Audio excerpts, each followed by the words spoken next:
మొదటి బహుమతిని కైవసం చేసుకున్నవారు గొట్టిపాటి రవికుమార్ గారు, సిలికోని నాగేశ్వరరావు గారు, జేపంగులూరు మండలం బాపట్ల జిల్లా వారి జత 3360 అడుగుల 9 అంగుళముల దూరాన్ని లాగి మొదటి బహుమతిని కైవసం చేసుకున్నాయి.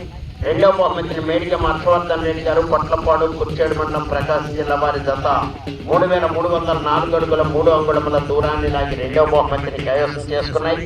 మూడవ బహుమతిని Kavyanandi breeding bull center Nelluri Ramakotaiah garu, Kesanapalli, Dachepalli మండలం పల్నాడు జిల్లా వారి జత 3301 అడుగు 7 అంగుళముల దూరాన్ని లాగి మూడవ బహుమతిని కైవసం చేసుకున్నాయి. నాలుగో బహుమతిని దేవరపల్లి జాన్వికారెడ్డి గారు, హన్వికారెడ్డి గారు, వేటపాలెం మండలం బాపట్ల జిల్లా వారి జత 3043 అడుగుల 10 అంగుళముల దూరాన్ని లాగి నాలుగో బహుమతిని కైవసం చేసుకున్నాయి.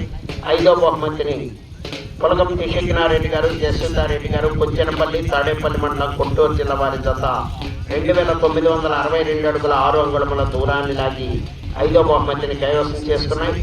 ఆరో బహుమతిని టీవీ కేబుల్స్ హేమ వెంకట కృష్ణ యాదవ్ గారు, దర్గా, ఖమ్మం మండలం మార్కాపురం జిల్లా, వేర్పుల ఖ్యాతి గారు, సింతపల్లి, పెడతూరు మండలం నంద్యాల జిల్లా వారి జత 2717 అడుగుల 1 అంగుళం దూరాన్ని లాగి ఆరో బహుమతిని కైవసం చేసుకున్నాయి.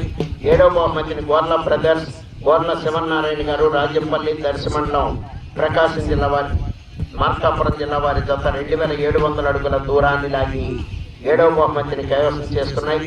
ఎనిమిదో బహుమతిని భూపతి మనస్వి నాయుడు గారు, జిడుగు, అమరావతి మండలం పల్నాడు జిల్లా వారి జత 2485 అడుగుల 2 అంగుళముల దూరాన్ని లాగి ఎనిమిదో బహుమతిని కైవసం చేసుకున్నాయి.